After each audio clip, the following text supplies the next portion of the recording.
Buenas tardes, buenas noches, buenos días en cualquier parte del mundo que nos ven.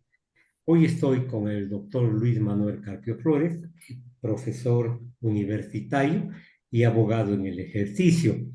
Un gusto saludarle y le agradezco por la gentileza de aceptar esta invitación. Nosotros buscamos en el programa Entre Tintos y Papeles personas que manejen el derecho, como en su caso el derecho laboral, y que tengan la capacidad de explicar a los diferentes públicos qué es lo que sucede.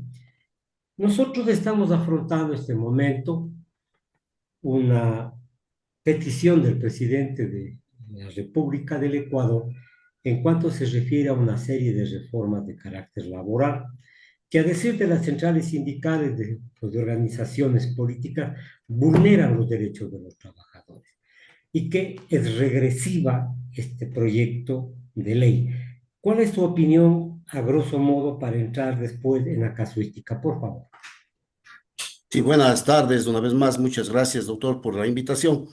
En lo que se refiere a todas las novedades, diríamos así, que está planteando el presidente de la República, no le veo todavía reformas laborales en estricto sentido, porque más bien lo que está planteando son reformas a la ley de servicio público, a alguna ley nueva que justamente reglamenta, una ley que regula, obviamente, la ley de integridad y el reglamento de esa misma ley, pero eso más se refiere a los funcionarios públicos que están sujetos a la ley de servicio público y no precisamente al Código de Trabajo. Vea usted, por ejemplo, que ahí, dentro de las novedades, diríamos así, que ha puesto el presidente Novoa en las leyes en vigencia, está por la evaluación a los funcionarios públicos, está el control del servicio público, pero más dirigido a los empleados públicos antes que a los trabajadores que están sujetos en el código, al Código del Trabajo.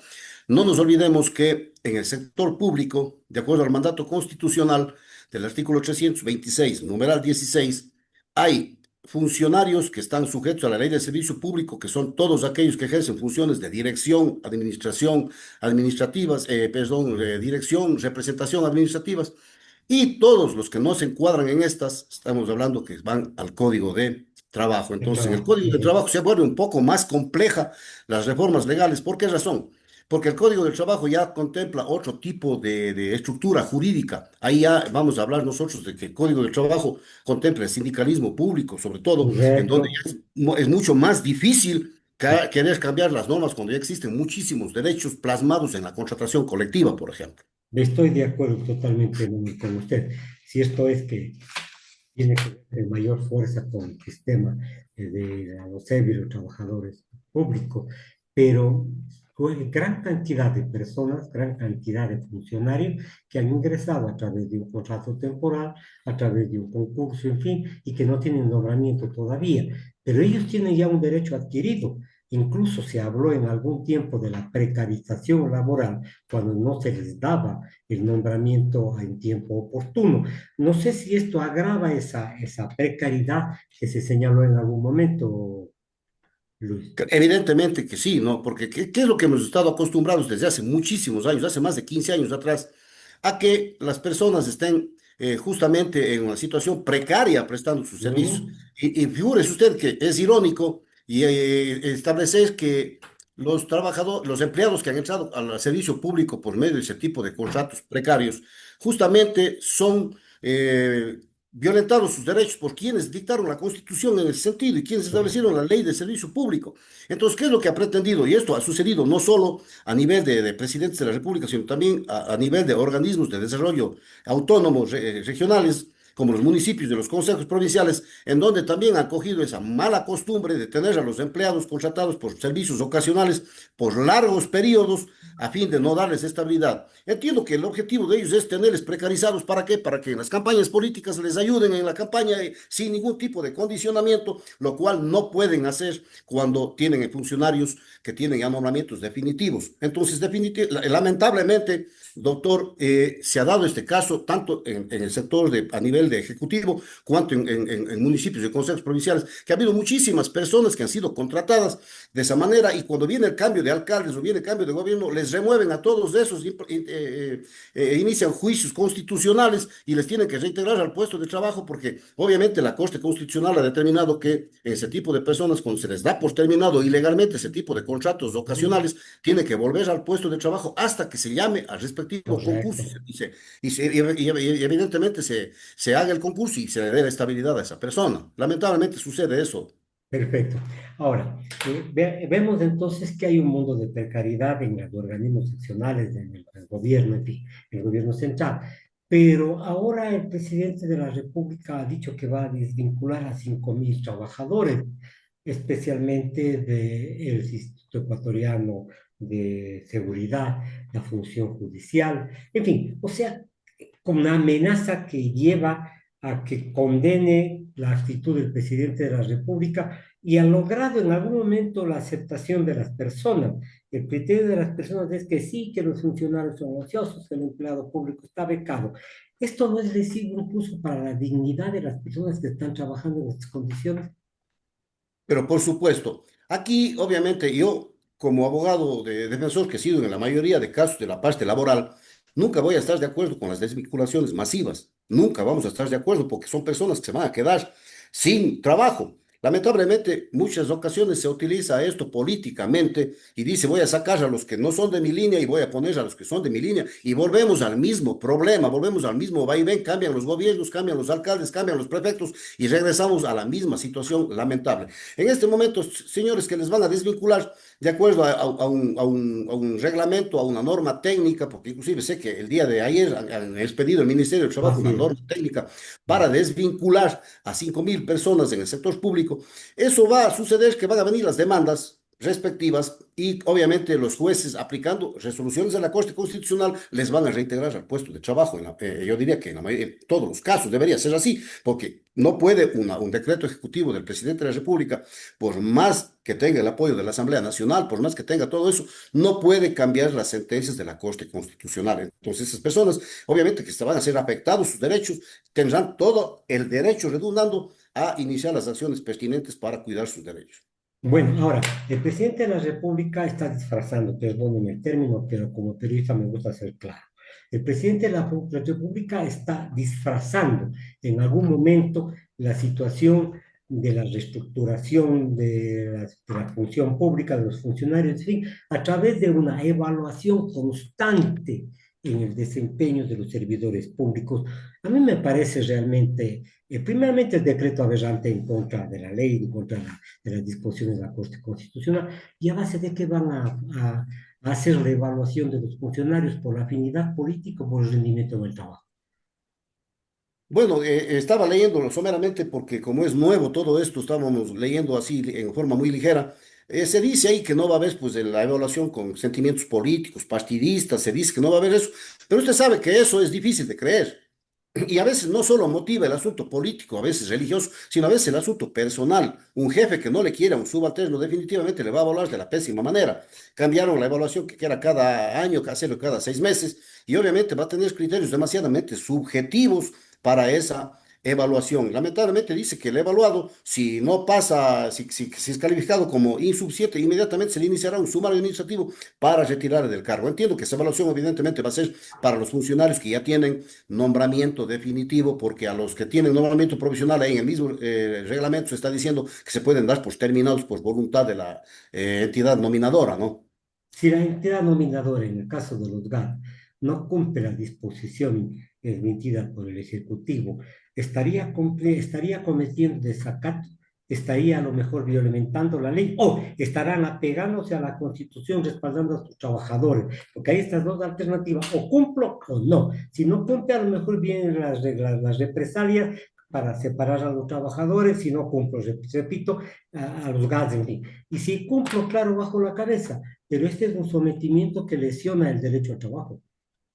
Claro, usted sabe que evidentemente problemas más graves se han dado entre el Ejecutivo y los municipios. No creo que vayan a entrar en un conflicto por este tipo de cosas, pero yo creo que el municipio, Consejo Provincial de cualquier provincia y del país y ciudad van a manejar, si es que no quieren cumplir, van a van a disfrazar la evaluación para que no tenga ningún efecto y no sacar a ninguna de sus personas. Pero yo pienso más bien que sí van a aprovechar de esto también los alcaldes y prefectos para también deshacerse de la gente que no es de su agrado, de su línea política y por lo tanto muy poco protestarán, supongo yo. Vamos a ver qué sucede con el paso del tiempo, a ver si es que acatan o no acatan, porque usted sabe muy bien que la precarización todos hemos criticado, pero vamos a la alcaldía y hacemos lo mismo. Vamos a la presidencia, hacemos exactamente lo mismo. Entonces, en la evaluación, algunas entidades cumplirán, no cumplirán. ¿Quién les va a fiscalizar? ¿Quién les va a molestar? Tal vez la Contraloría, hágalo, hágalo. Es decir, todos pasaron la evaluación, les calificamos muy bien y aquí no ha pasado nada. En donde no quieran hacerlo, en donde quieran hacerlo, lo harán. Entonces, en la ley, el reglamento que está dictando el presidente de la República, que dictó ya el día de ayer, no es para mejorar el presupuesto del Estado, el gasto público, como ellos llaman, pero aquí hay entonces un trasfondo de carácter político, que los trabajadores que ingresen nuevamente respalden los planes de acciones que tiene el Ejecutivo para estos próximos años que les resta. Yo diría reforzar entonces con personal nuevo, reforzar las tesis del presidente de la República. Y aquí una pregunta más de fondo. ¿Un reglamento puede reformar la ley? Bajo ningún punto de vista, pues, no, el reglamento no puede mejorar la ley. En materia laboral, un reglamento podría superar a la ley siempre cuando sea en beneficio del trabajador, pues no, pero no en caso de perjuicio. Pero aquí, como usted bien dice, o sea, esto puede ser manejado muy desde el plano de punto de vista muy político y definitivamente eso causaría graves problemas. Pero ahora también piense usted, yo he revisado las redes sociales cuando hablan de los despidos de 5.000 personas y más. Hay gente que apoya esto, ¿no? Hay gente que apoya, dice, fuera los que echaron en otras circunstancias, están apoyando eso y obviamente pienso yo que sí es necesario la evaluación del funcionario público. No es que es nuevo esto no es ninguna novedad. Siempre ha estado la evaluación del desempeño en la ley de servicio público, que se Ujú. llama ahora, antes ley de servicio civil y carrera administrativa, antes se llamaba LOSCA. Siempre ha estado vigente eso, tanto en esas leyes como en sus reglamentos, ¿no? Sino que posiblemente no estaban aplicando últimamente. Sin embargo, no debería tenerse miedo porque si es que es un buen empleado que está mucho tiempo, no debe tenerle miedo a la evaluación porque a él no va dirigido esto, ¿no? Yo creo que lo que va dirigido a ciertos sectores que no son de agrado de los gobernantes. Sin embargo, de eso hay que también tener claro que con eventos de funcionarios públicos, de hace poco aquí en Cuenca, que han sido de dominio público, usted ha visto, doctor, que la gente respalda a veces la salida de ciertos funcionarios públicos que son tóxicos, nocivos para las personas. Fíjese usted, para mi criterio, hay que resetear la mentalidad del funcionario público. Ujú. Porque usted se acerca a alguna oficina y ¿qué le dicen? Espérese un ratito, ya le ayudo. Ayuda, ¿cómo así ayuda? ¿Cómo así están ayudando ellos? Si eso no tienen que ayudar, ellos tienen la obligación de prestar un servicio público y en los términos de la eficiencia, ¿no? Sí, efectivamente. Existen malos trabajadores, malos servidores públicos y prefieren estar en los teléfonos, en las computadoras. Estoy de acuerdo con usted, pero la excepción no puede llevar a que se tome una regla, una disposición o reglamento, dicto reglamento, que lesione derechos de los trabajadores que sí cumplen. Y ahí viene entonces el quid del asunto, sí. Políticamente se les evalúa por el rendimiento técnico que tengan en sus funciones, por el cumplimiento de sus actividades o nace aquí la iniciativa, yo diría, supongamos, para no ser grosero, la buena fe de quienes nos van a, a- a hacer los exámenes de confianza. Pero esto no, en principio no rompe la Constitución, no rompe la ley, las devaluaciones sí, pero primero no será de nombrar un comité, bien que ver quién les va a evaluar, en fin, y no de buenas a primeras ya lanza el reglamento y quien a lo mejor en pocos días no cumple, ha dicho 60 días la ministra, nos vamos para el caos, Manuel. Así es, o sea, la evaluación tiene que ser un proceso técnico, más no político, no tiene que ser un proceso técnico. Figúrese usted, por ejemplo, ahora, retomando estas cuestiones de los funcionarios públicos, el sumario administrativo que busca restituir a un funcionario público por cometimiento de infracciones, estaba siendo manejado ya por el Ministerio de Trabajo, ahora vuelven a ponerle a que lo maneje la unidad de talento humano de cada institución y que sean ellos mismos los que toman la decisión. Es decir, ellos disponen a un empleado de segundo nivel jerárquico, me refiero, no peyorativamente, para que haga las investigaciones y después de las investigaciones él mismo va a destituir o a suspender del cargo, si es que, o si no, ordenar el archivo del expediente si no hay culpa alguna, y eso quita la imparcialidad de del la actor. Constitución que habla de ser juzgados por jueces imparciales, ¿no es cierto? Entonces, vea usted, hay este tipo de incoherencias que definitivamente yo pienso que se va, en un momento determinado, cuando se interpongan acciones ante la Corte Constitucional, se van a dejar sin efecto. Bien, la Corte Constitucional va a tener un trabajo grande, ojalá sea imparcial en muchos fallos, hay algún sesgo.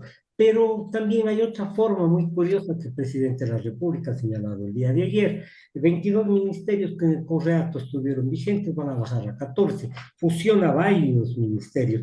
Esta es una forma de recortar el personal. ¿Es legítima esta situación? ¿Es legal? Si trabajan en el Ministerio de Obras Públicas, pongo 20 personas y en la situación del manejo de las vías trabajan 20 personas. ¿Podrá sumar el Ministerio del Agua, por ejemplo, al Ministerio de Agricultura? Ahí el asunto es ya complejo, ¿no? Porque ellos si están tomando una decisión, según ellos, técnica, que deben estar adscritos ciertos, para que no estén dispersos las mismas actividades o tal vez similares. Pero posiblemente, si es que es por reducir el personal, yo pienso que lo más fácil, ¿no? Van a decir a los que, si tenemos que sacar personal, les indemnizamos y se van a la casa. Claro. Y a los que no tenemos que sacar, simplemente se adscriben a la nueva institución. Estos procesos ya han pasado muchas ocasiones, ¿no? De adscripción de instituciones a otras, y lo que ha derivado es en eso, a indemnizar a los que no estén de acuerdo o a los que no puedan sostenerles, pagándoles la bonificación que establece la ley de servicio público, o caso contrario, pues adscribirles a las entidades a las cuales van a pertenecer una institución. Eso ya depende cómo vayan ellos a manejar, porque eso les decía, según ellos el estudio es técnico, que no pueden estar dispersas las instituciones. Sin embargo, puede ser que también, como usted bien lo dice, puede ser que la intención sea también aprovechar las circunstancias para reducir también el tamaño del Estado. Nosotros dentro del derecho conocemos ciertas actividades o ciertos actos que rayan en la ilicitud como cierta trama malévola para convencer, para difundir, para el pensamiento, en fin. Aquí no hay una truculencia, yo digo una cuestión programada para llevar a que los ciudadanos se posicionen en una idea a través de los medios de comunicación masivos. Por eso es que están alcanzando el respaldo justamente, porque en el tiempo del Correato, en el tiempo de Moreno, en el tiempo de Lazo, ingresaron funcionarios incapaces, en fin. Ahí no están sesgando, no están comiéndose, perdone la expresión, no están tragándose el derecho de los trabajadores.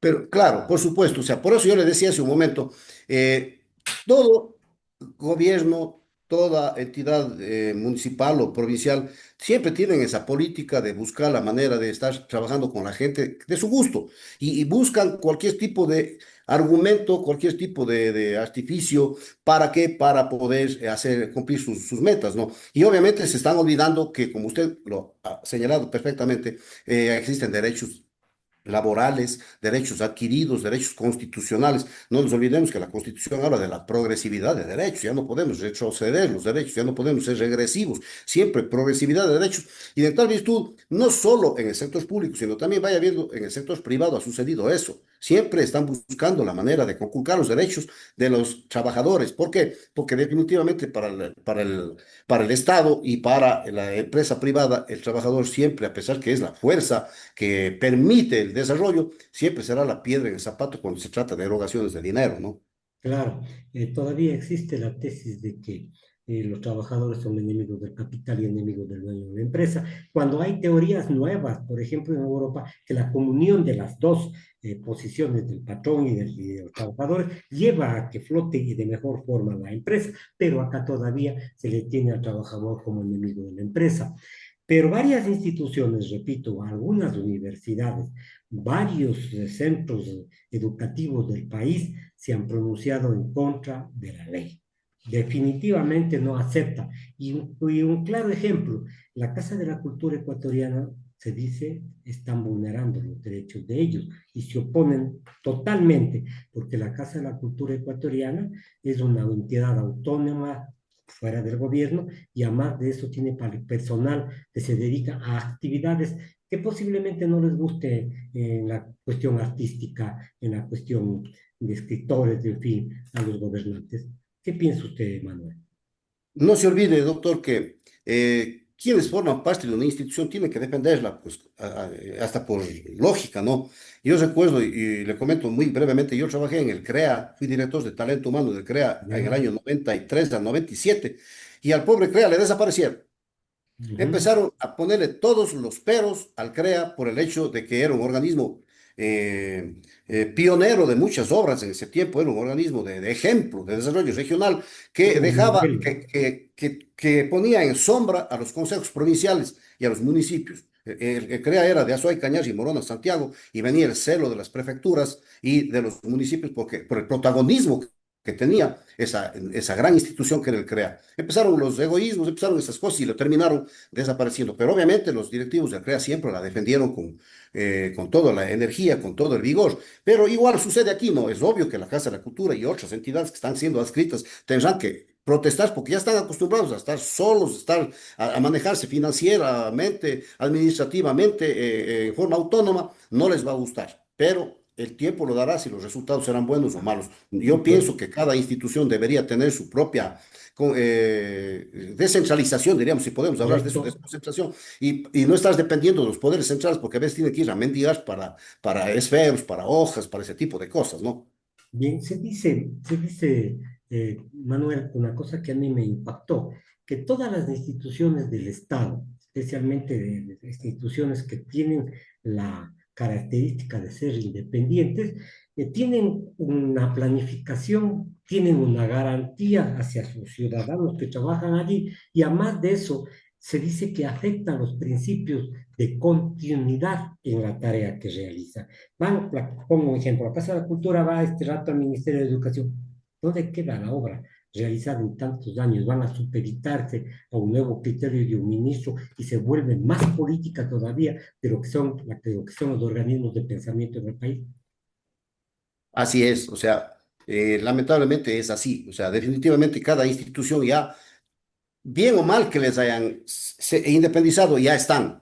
Entonces no podemos volver a lo anterior, porque como usted ya dice, toda la planificación, todo lo que se ha hecho va a quedar prácticamente para el recuerdo, porque depender de organismos centrales es terrible. Vea usted, por ejemplo, las personas que viven en Quito. Las personas que viven en Quito planifican sus actividades pensando en Quito y se olvidan del resto del país. Ujú. Se olvidan del resto, no saben que existen otras provincias. Y igual sucede en las capitales provinciales, las prefecturas, las alcaldías, se acuerdan del centro o de la ciudad capital, pero se olvidan a veces de las parroquias. Solo pensamos a veces en lo que estamos viviendo y no vemos, no extendemos nuestra mirada, nuestra preocupación por el resto. Y eso va a suceder. Ya, correcto. Ahora, por otro lado, veo que las mujeres que están asociadas en el país están con un repudio marcado hacia este reglamento. Dicen que hay una exclusión y un retroceso en cuanto a la igualdad de género y están muy molestas y dicen que saldrán a las calles. ¿Cree usted que esta fusión entre el Ministerio de la Mujer y Derechos Humanos con el Ministerio de Gobierno afecte efectivamente a esta circunstancia de la igualdad de género y los derechos de las mujeres?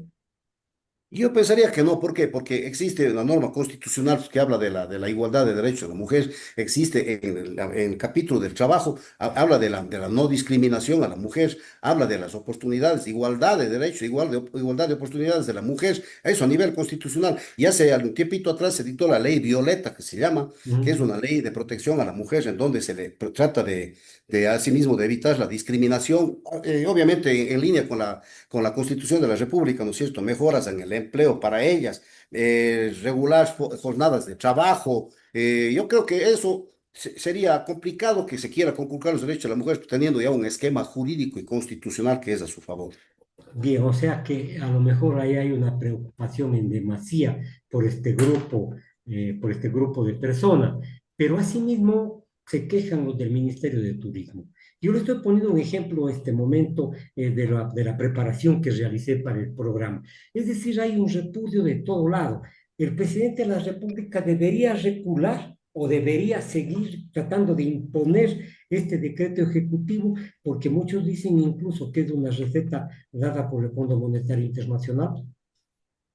Ve, yo pienso que usted sabe cuando sale una noticia, cuántas personas en el país, cuando sale una ley, un reglamento, cuántas personas lo analizan profusamente. Casi ninguna. prácticamente aquí es una guerra entre los que dictaron la ley a promocionar, que es una maravilla, y los que no están de acuerdo, los contrarios, que es de lo último, que es lo peor. Entonces, yo creo que ahí debería ser un análisis. Yo creo que los organismos laborales, por ejemplo, ¿no es cierto? Todos los organismos laborales, la Asociación de Empleados a nivel nacional, deberían sentarse y hacer un análisis profundo de la ley y plantear soluciones, plantear sus puntos de vista a efectos de ser tomados en cuenta para que presionen para posiblemente una reforma a los reglamentos y a la misma ley, ¿por qué no a través de la Asamblea, con la finalidad de que sus derechos no se vean conculcados? Usted sabe muy bien que la unión hace la fuerza, definitivamente, si es que se quedan cruzados los brazos y solo quejarse, no van a ganar absolutamente nada. En las redes sociales tienen un doble impacto, diríamos así. Por un lado, dice lo que los medios no quieren decir y por otro lado, a veces también se exagera en su contenido, se dice lo que no es cierto también, pues no. Entonces yo pienso que más allá de estar alzando la voz de protesta, quejándose, debería unirse, plantear soluciones y obviamente tratar de buscar al gobierno para que rectifique lo que esté mal y que esté violentando sus derechos. En esta crisis de salud y de educación, el presidente de la República, a través de ha respondido a la Federación Médica Nacional y a la UNE, a la Universidad Nacional de Educadores, que no habrá recorte en los profesores y en los médicos. ¿Esto aliviana de alguna forma la tensión social? Bueno, les va a tener callados a los profesores y a los médicos, ¿no? Pero no creo, porque si es que hay otros sectores, como usted dice, de la cultura, que hay otros sectores del turismo, hay sectores que ya masivamente también en las redes sociales están en contra, a pesar que masivamente también hay a favor, yo pienso que no puede reducir la tensión social. Ya entiendo que los trabajadores del fútbol ya están anunciando también movilizaciones, están otro tipo de organizaciones también anunciando su posición. Parece que también el sector indígena no está de acuerdo con muchas cosas en ese sentido y posiblemente haya días un poco complejos en lo posterior luego de estas leyes y reglamentos que se han emitido. Dentro de las verdades a medias que promueven los gobiernos. Usted deberá acordarse cuando estudiamos derecho romano, en el sentido de que nos querían poner una verdad a través de una falacia. Y en este caso del gobierno, no sé si esta falacia esté fundamentada en una premisa que crea expectativa. Se van los funcionarios, los 5.000, pero vamos a contratar a jóvenes que tienen la oportunidad de trabajar. No es una artimaña, no es una leguleyada, no es un ardid para incluso romper la unidad de los ciudadanos. Es probable que esté sucediendo eso, ¿no? Es probable porque el famoso, la famosa sentencia antigua que decía divide y vencerás era aplicada pues en los tiempos y siempre, ¿no? Entonces es probable que sea así, como también es probable que no sea así. O sea, eso yo le decía, es el tiempo quien va a ser el mejor juez, el mejor testigo y juez a la vez de lo que pueda suceder con todo esto. Las intenciones del gobierno no podría yo adivinarlas, no podría yo deducirlas posiblemente, pero esperemos. Yo pienso que hay una buena intención, pero si es que esa buena intención están conculcando derechos, se debería rectificar. Correcto. Su visión ya como profesional, como hombre de bien, como profesor universitario, como creador de conocimiento y buenas costumbres deontológicas dentro de los estudiantes, ¿qué opina? ¿Qué dice su mensaje final, por favor? Mi mensaje final, muchas gracias, doctor, es primero agradecerle a usted y luego sobre el tema mismo. Yo pienso que las normas de derecho siempre tienen que ser respetadas. Como hombres de derecho tenemos que buscar siempre vivir en concordancia con lo que establece el sistema jurídico. Yo pienso que el gobierno y pienso que los ciudadanos deberíamos entender las cosas en el sentido jurídico, analizar bien los temas y el gobierno más sensibilidad para este tipo de cosas que simplemente lo que hacen es buscar preocupación y lo que usted decía, inquietud social, pues no, a nadie le gusta vivir sin saber cuál va a ser su futuro, qué va a pasar. Hay muchas personas que me han llamado a decir, estoy sufriendo porque tengo un nombramiento profesional, ¿qué me va a pasar? No sé en qué momento me van a avisar que ya me tengo que ir. Entonces, mantener en esa zozobra a las personas, a los funcionarios públicos, por más que sean de otra línea política, por más que sea de otra condición, no me parece que sea lo más adecuado, ¿no? Esperemos más bien que con el tiempo el gobierno rectifique, componga lo que está mal, que no busque masivamente dejar en la desocupación a las personas. Según dicen que los 5.000 que van a sacar son personas que son innecesarias, que son puestos que no se van a llenar, supuestamente, pero eso, usted sabe, una persona que toma una decisión difícil tiene que tener enseguida la explicación para, la justificación para que no haya el impacto social. Pero veremos qué pasa. Yo aspiro como hombre de derecho de que todo se maneje dentro del esquema constitucional, esquema legal. Gracias a, ventajosamente tenemos una constitución que garantiza y por otro lado también resoluciones, sentencias obligatorias de la Corte Constitucional que pueden poner freno a todo tipo de intento de agresividad frente a la estabilidad a los empleados públicos. Muchas gracias, doctor Luis Manuel Carpio Flores, profesor universitario, Usted, abogado en ejercicio, nos ha comentado hoy sobre los últimos acontecimientos frente a la conculcación o la posible conculcación de derechos de los trabajadores. Buenas noches, doctor, muchas gracias. Buenas noches, a señoras y usted señores. muchas gracias. Nos veremos el día lunes. Hasta luego.